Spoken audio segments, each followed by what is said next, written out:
உங்களுக்காக இன்றைய வசனம்.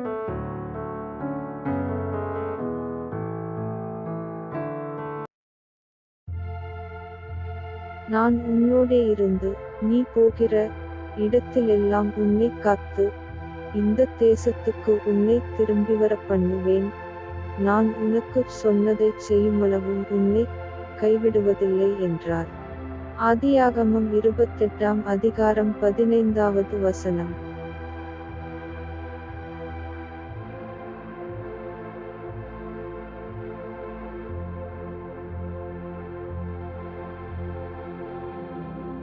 ஆமென்.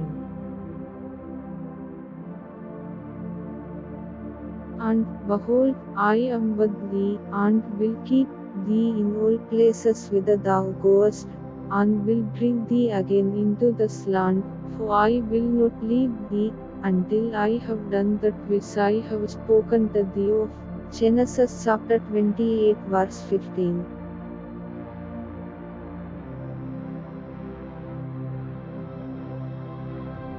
ஆமென்.